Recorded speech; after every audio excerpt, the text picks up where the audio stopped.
Good morning, good afternoon, good evening, good night, good day to you, depending where you are in the world. I'm here live in London, recording our nighttime devotion from the devotional called Conflict and Courage. The title today, All in God's Plan. The scripture reading is taken from Job 28:28. The fear of the Lord, that is wisdom, and to depart from evil is understanding.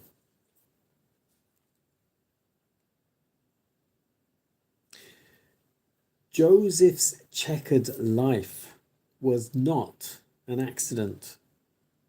It was ordered of Providence. But how was he enabled to make such a record of firmness of character, uprightness, and wisdom? It was the result of careful training in his early years.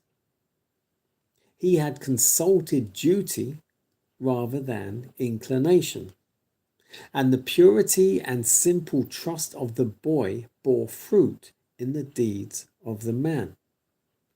The most brilliant talents are of no value unless they're improved. Industrious habits and force of character must be gained by cultivation. A high moral character and fine mental qualities are not the result of accident. God gives out opportunities. Success depends upon the use made of them. The openings of providence must be quickly discerned and eagerly seized upon.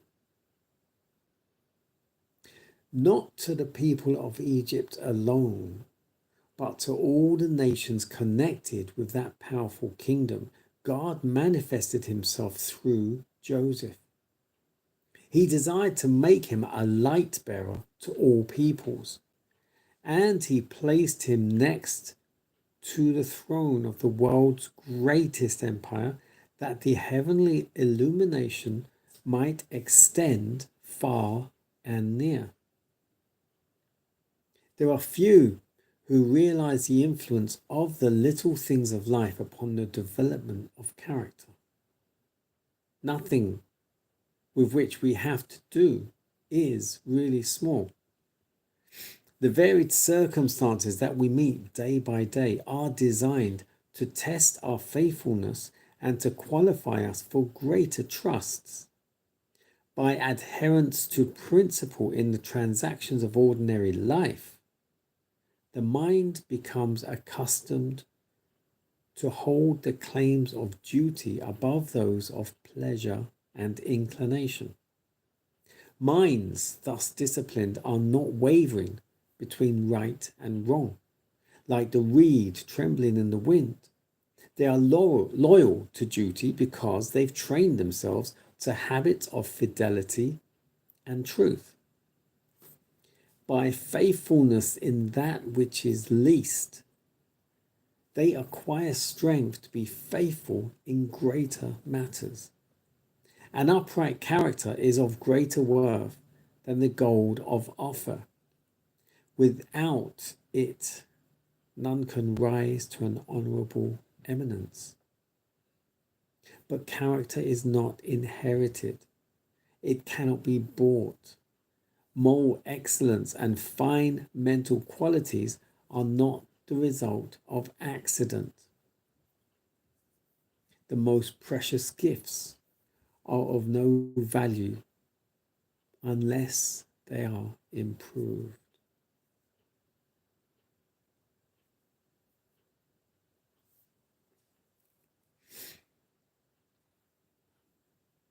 All in God's plan.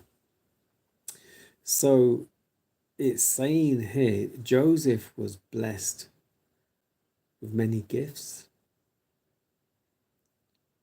He was taught as a young boy, but without practicing without him practicing what he had been taught, living to be what he had been taught as a child, he would not have the same moral values as a man if he didn't remain practicing or being loyal to God. You have to stay loyal to God to be strengthened in your faithfulness. And it says that it was all providence. Joseph's checkered life, everything that Joseph did was not an accident. It was ordered of providence. It was providential. What you have to think about is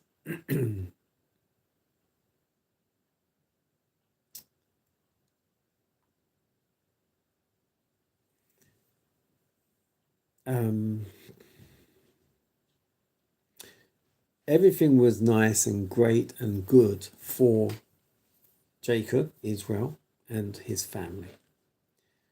Everything was going well. He was well established. And this is when the brothers were jealous of Joseph, and then they sold him into slavery. He was sold on to Potiphar to go to the palace. And then, of course, through that, he got upgraded, so to speak, until he came to be in the presence of Pharaoh, because Pharaoh had a dream. Now, what you have to understand is it wasn't Joseph that had the dream. Pharaoh had the dream. Now, Pharaoh had the dream of the 7 years of prosperity and then the 7 years of famine. So the 7 years of prosperity, Joseph was called to interpret the dream for Pharaoh. Now, think about it. If Joseph had the dream, no one would listen to Joseph. But Pharaoh had the dream. And Joseph, God placed Joseph right there under Pharaoh's nose to then interpret the dream to Pharaoh. Pharaoh being at that time probably the most important man in the whole world, so to speak.